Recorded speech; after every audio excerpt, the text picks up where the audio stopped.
Hello everyone, and welcome back to Burrows. We're still trucking along. Gene's causing a ruckus. It's kind of funny. I'm not gonna lie. I do enjoy them. They're a fun person. Though I like Eddie the most out of the present day for our lad Gray's friend group. For reasons. I walk back into the living room, my mind racing. Great. Now I have to not only play babysitter, but chaperone as well. I feel a little uneasy about leaving these two alone together, but I have a few offer.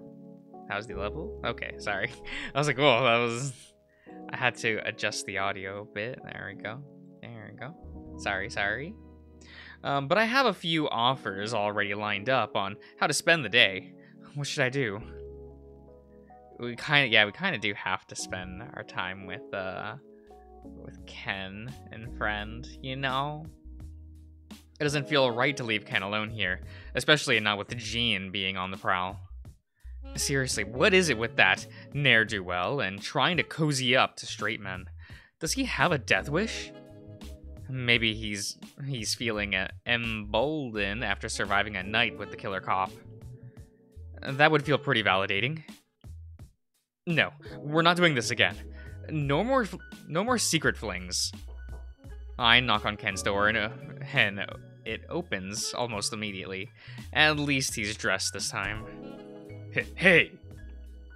Oh, it's you. What do you mean, hey, it's me? Come on. Nice to meet you too.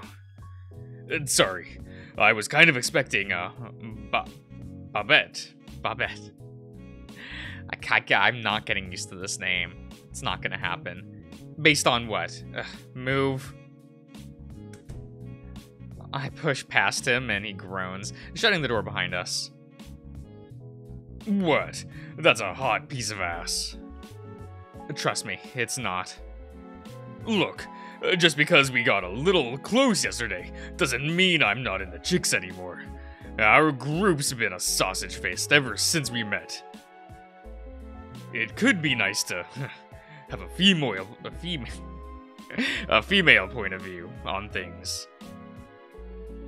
You're so full of shit. Whatever. Anyway, what else did you want? I shrug. I don't know. I don't need a reason to spend time with you, do I? I guess not. But if you're expecting a repeat of last night... Sounds like it's on your mind more than mine. He shoulder checks me and walks over to his desk with a huff. Well, if you're alright with it, I wouldn't mind talking more about your little conspiracy wall. No, that. He rips one of the pages off the wall and crumples it up. I gasp and he reaches for it limply as he tosses it into the trash can. I already thought of new stuff. These don't would accurately sum up my point of view anymore, so they're useless. And here I thought I was close to understanding anything. It'd be easy if I could just show you. Can I confess something kinda weird? I'll take any information at this point.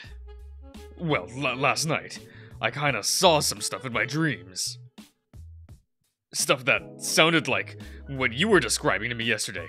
He waves his hands around and wiggles his fingers. Borovoj. I don't know, what? I blink a few times before I realize what he was trying to say. What? Wait, you saw my dreams? I didn't even have any dreams last night. He scratches his chin, eyes cast to the floor. Yeah, I think I kinda stole them. That makes no sense. You told me that only happens when you touch others, and we were... I jump as I feel something rub against my tail. His feline limb curls away sheepishly, and I realized what must have happened. Guess we weren't careful enough. Sorry. That's fine. I just didn't expect it to go both ways, I guess. What happened in the dream? It was weird as hell. I'll tell you that much. I felt like I was watching one of those hokey church plays about the olden days.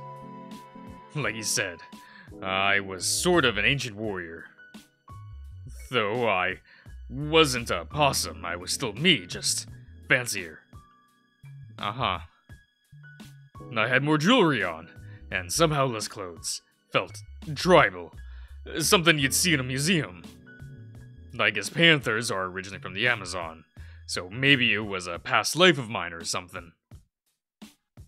The Amazon is in South America, right? Well, I don't know. I don't know geometry. Have you actually been, like, ethnic this whole time? Okay, great. What an odd question. God, you're so fucking awkward. My grandparents were from Brazil, but they must have been descended from Europeans, cause we grew up in a typical boring, bland American house. And that explains why he knew the difference between Spanish and Portuguese. I'm not sure why, but this revelation makes him slightly more attractive to me. Focus on his story, slut.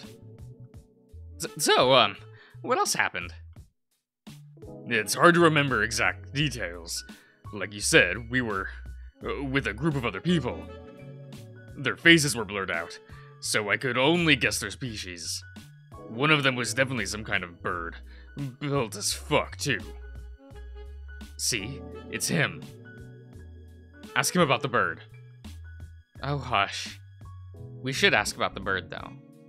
Because birds are cool. Did anything important happen? We kind of just dicked around during the day. Bird was a little too touchy. Are your dreams always so horny? Yeah, no. They're usually cryptic and make zero sense. The one time I get a coherent one and you snatch it away from me. He looks genuinely hurt by the comment. I didn't mean it that way. Sorry. You have the right to be pissed. But anyway, there was one thing that stood out. My ears perk up as he pauses to take a sip of lukewarm coffee. It happened at nightfall. Something was burning, far away from us. We could see the smoke rising past the trees. The fucking tree talked, or some shit. It was beyond anything. I could comprehend. I just sorta went along with everything. And then the dream ended, or right before whatever was on fire came into view. Damn, those blasted dreams always ended right before the good part for me too. Our shoulders collectively slump, back at square one. So, all this time, do you think those dreams were a past life of mine then? Maybe. What would the chances be that you're having someone else's dreams? I must have seen a version of whatever a living ancestor of mine was in your place, since I wouldn't dream about being a possum. I think back to that strange dream I had while riding on Jesse's bike on the first night. We weren't touching, so that must have been some outside influence getting me to connect the dots. I think something is trying to guide us to a specific conclusion. He leans in to reply in a hushed voice. Virgil. I don't know. There's something off about this place in general. He might not be working alone. I heard something strange the first night we got here. You've been keeping weird shit from me. You know that's our thing. Okay. I wonder how many of our other recent activities are going to be our thing from now on. I didn't say anything because it sounded like nonsense, but at this point I feel like it's better to share any information we get as soon as we get it. Yeah, alright. You have a great ass. That's not relevant, but thank you. It just came to me, okay? Can you shut up so I can tell my story? Christ. He ceases his prattling, and I recount the night where the other Dakota made himself known to me, as well as the strange presence that stalked us in the hallway. I didn't get a good look at it, but it had a gun. There's a good chance Virgil took control of someone else staying in the hotel. And you're sure he wasn't actually this Dakota fella? If he was, he needed to be awkward for... Yeah, he needed to be awarded, not awkward. Awarded for his acting. I mean, 3 separate voices coming out of one body? I don't know. Mel Blanc does it. Side note, am I the only one who thinks Bugs Bunny makes a cute girl? Ken, please. No clue who that is, but you're making it increasingly obvious what your type is. No, and no, I'm not going to put on a dress. Okay. Shut up. I can't tell you anything, huh? No, not judging. I've done worse. Or better, depending on who you ask. His eyes brighten, and he scoots closer to me. Oh, more spicy story time. Calm down, kitty. I'm still, wiped? Wiped from yesterday. Besides, I'd like to use our time more, for more productive means. He sighs, but nods in understanding. Anyway, that's all I have to share for now. What about you? He gestures to the 4 solid walls around us and shakes his head. What do you think? Besides last night, I've been stuck in here for days. You think we could sneak out to the pool again later? Not after what you told me about Dakota. We got lucky last night. But if the wrong one catches us sneaking around, we're toast. He mocks, firing a gun at me, and I gulp. Touch him again. Anyone. I want to see, Ian again? How is this pronounced? There's like the little thing above, the little line. An apostrophe? Is that what that's called? The more you do it, the more control you'll have over it. Enough. That's Ken's decision. Hey, I have a weird question. A weird question. You've had a lot of those lately. It's been a weird week. But if we both have this weird thing going on with our memories, do you think we should try it again? You know, share 'em. You're not also a mind reader, are you? I knew we'd be on the same page. That's why you're my numero uno. Is that what that says? Crime friend. Okay, please don't call me that. But so far, we've only been able to do it while asleep. It's still the middle of the day. True, but if all it takes is physical contact, we could just wait for it to happen. Like, just touch hands or tails or something. Don't get excited. It could be worth a shot. Just promise you'll jump ship if things get a little too intense. Ditto. I don't want you to see too much of mine, honestly. I'm more interested in what you got going on. So long as you're fine with the possibility of losing those memories.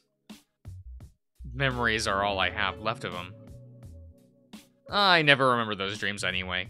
If you write down what you see, we'll have them recorded forever. Sounds like a plan. Oh, stay right there. He gets up and walks over to a linen closet. I try to ask what he's doing, but he keeps shushing me. A sheet gets tossed over my head, and I get covered in a layer of dust. Ken, what the hell are you? I pull the sheet off and see him undressing. Ken. I promise it's for a reason. Explain. If we dress like our past lives, maybe it'll be easier to get into character, you know. I don't see what your guy looked like, but mine was wearing this loincloth thingy and some bracelets. Oh, do you think Babette would have extra jewelry I could borrow? I'll ask. You just stay here, if you're gonna look like that. Roger. I swear, his mind operates on kid logic. Playing dress up and talking about our dream was never meant to be this erotic. Hey, Gene? I need to borrow something. Open up that bag. He cracks a smile, his golden eyes catching the sunlight. Yes? Do you have any gold jewelry we can borrow? Bracelets or chains? I need it for reasons. He taps his chin, looking me up and down. If you want to pass as a woman, you'll need more than just jewelry, Gray. Especially with that jawline. Okay, 1, it's not for me. 2, fuck you. I kid. If it's for the Panther, I should have a few things that might fit. Just promise to return these in one piece.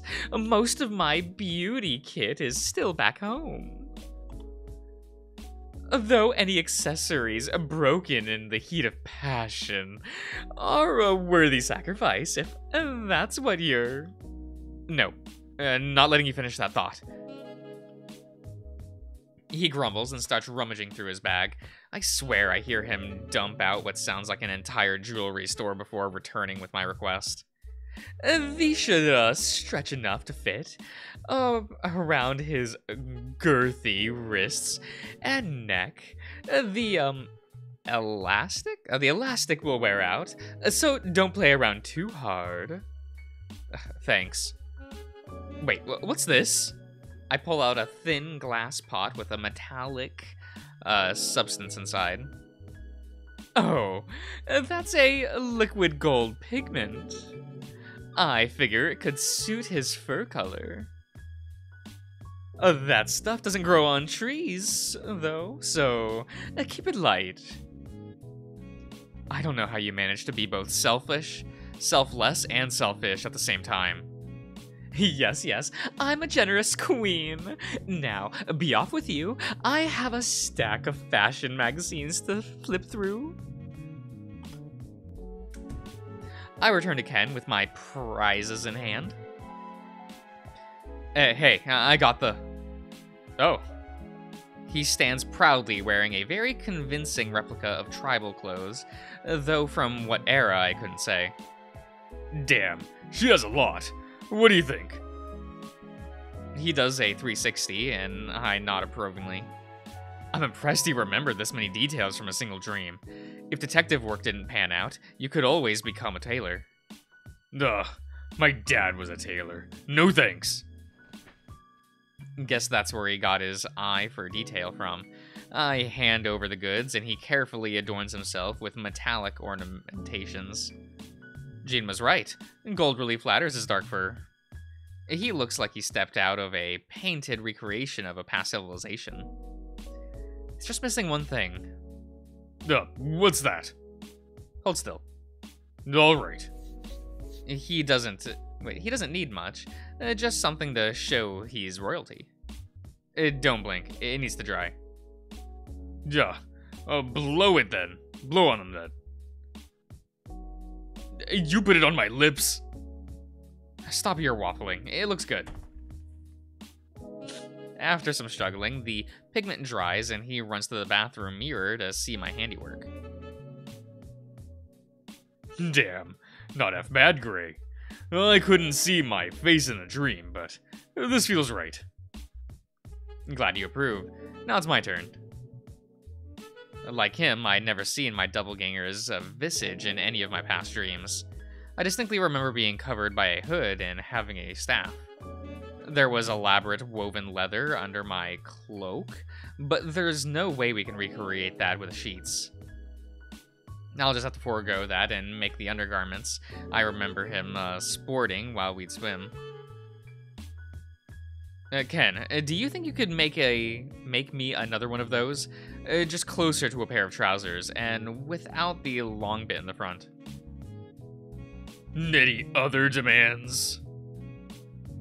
Yeah, hand over that blanket with the, what is this word? What is this word? Textile on it, if you're not gonna use it. I'll make the cloak myself. This feels kind of fun, truth be told, like making Halloween costumes with your friends. Ken is smiling too. If we can't escape the room, the next best thing is to imagine we did. After some trial and error, I fashioned myself a serviceable cloak. I think my counterpart had long head fur, but I cover my eyes with the hood instead. Oh, I almost forgot the most important part.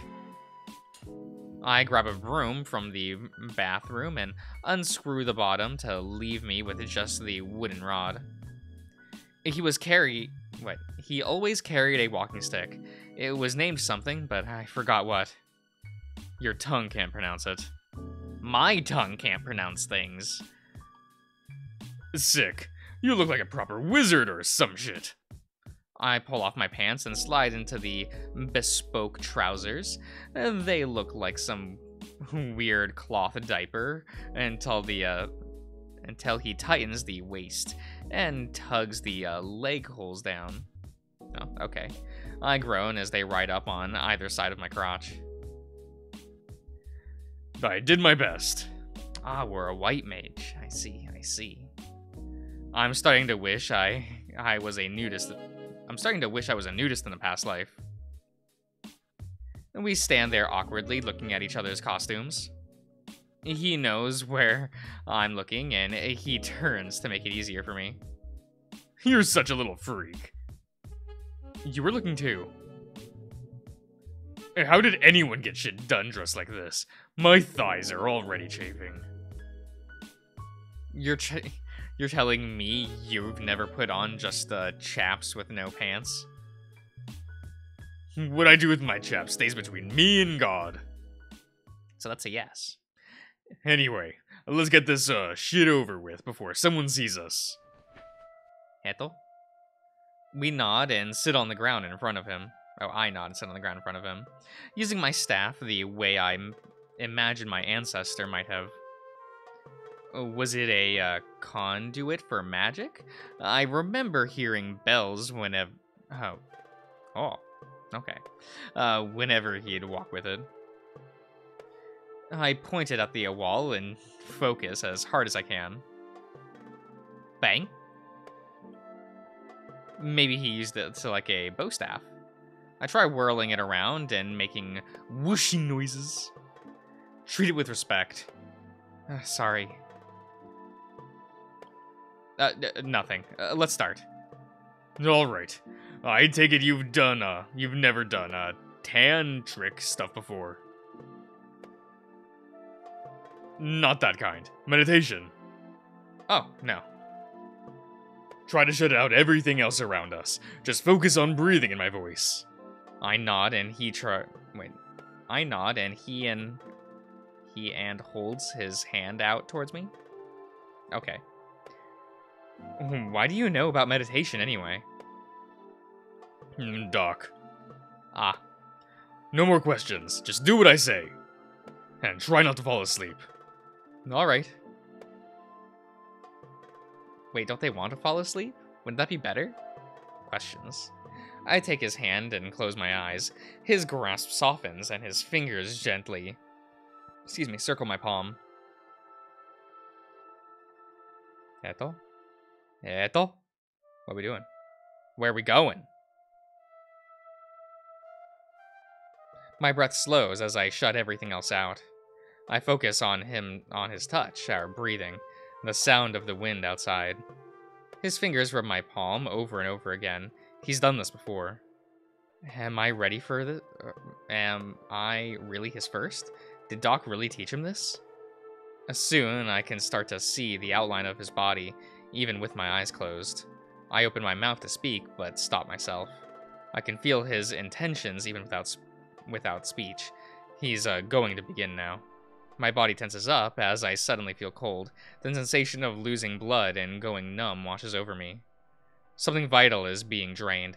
I want to look, but I'm frozen in place. He apologizes, somehow. He goes slower. I catch my breath. I can keep up with it now. As if someone turned on a movie screen to my left, I turn my head and see a flickering white box of light. It's going to be okay now, he says. Tell me when you want to stop. I confirm, and soon the light completely envelops us. Eto. Huh. I don't know how much long is left, but I think I'll end the part here. So I'll see you guys around.